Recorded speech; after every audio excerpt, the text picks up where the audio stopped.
Hello friends, स्वागत है आपका डेली न्यूज़ गैलरी में। फ्रेंड्स, मैं आपको बताना चाहता हूं कि कोविड-19 जब फैलना शुरू हुआ था तब यूएस की कुछ रिपोर्ट्स का मानना था कि इस पैंडेमिक के दौरान दुनिया भर में कई कॉन्फ्लिक्ट्स बढ़ेंगे। वर्ल्ड वॉर 3 तो नहीं, लेकिन छोटे छोटे कई युद्ध हो सकते हैं। ऑलरेडी हम लोग देख चुके हैं कि पिछले साल भारत और चाइना आमने सामने आ चुके हैं गलवान वैली इंसिडेंट के दौरान। रशिया और यूक्रेन भी कुछ दिन पहले आमने सामने आ चुके हैं और करंटली इजराइल और फलस्तीन के बीच युद्ध चल ही रहा है। अब अचानक एक और खबर निकल के आ रही है कि एक और नया कॉन्फ्लिक्ट शुरू हो गया है आर्मेनिया और अजरबैजान के बीच। आपकी जानकारी के लिए बता दूं कि ये दोनों देश पिछले साल भी युद्ध लड़ चुके हैं, जिसमें आर्मेनिया को हार का सामना करना पड़ा था और इसी कारण अपनी जमीन का बहुत बड़ा हिस्सा आर्मेनिया को गंवाना पड़ गया था। और अब फिर से अजरबैजान आर्मेनिया की जमीन को हड़पना चाहता है, इसीलिए वो आर्मेनिया को इन्वेजन करना शुरू कर दिया है। आर्मेनिया की माने तो अजरबैजान 3 किलोमीटर अंदर तक इन्वेड कर चुका है। आर्मेनिया और अजरबैजान में युद्ध अगर फिर से शुरू हो गया तो दोनों देशों को बहुत नुकसान होगा, बहुत लोग मारे जाएंगे और पूरे मिडल ईस्ट में अनस्टेबिलिटी फैल जाएगी।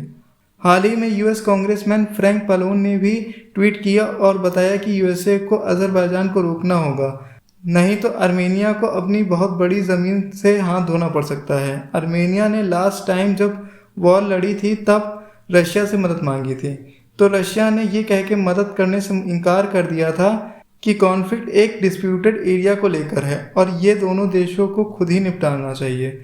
आर्मेनिया फिर से रशिया से मदद की गुहार लगा रहा है और अब देखने वाली बात यह होगी कि रशिया आर्मेनिया की मदद करता है कि नहीं। मेरी माने तो रशिया फिर से आर्मेनिया को धोखा देगा, क्योंकि अजरबैजान रशिया के लिए एक इम्पॉर्टेंट डिफेंस पार्टनर है और रशिया अपने डिफेंस पार्टनर को नाराज़ नहीं करना चाहेगा।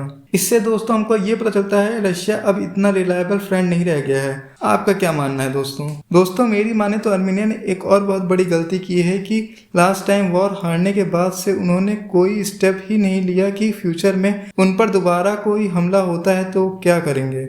उनको करना ये चाहिए था कि नाटो या फिर अमेरिका से मदद मांगनी चाहिए थी, उनके लिए यही सही होता, लेकिन उन्होंने ऐसा कोई कदम नहीं उठाया। आर्मेनिया की इस मुसीबत के समय उसकी मदद करने के लिए उसका पुराना साथी रशिया भले ही आगे ना आया हो, लेकिन फ्रांस ने खुलकर आर्मेनिया को सपोर्ट किया है और अजरबैजान को वार्न किया है कि वो आर्मेनिया की टेरिटरी से बाहर निकले।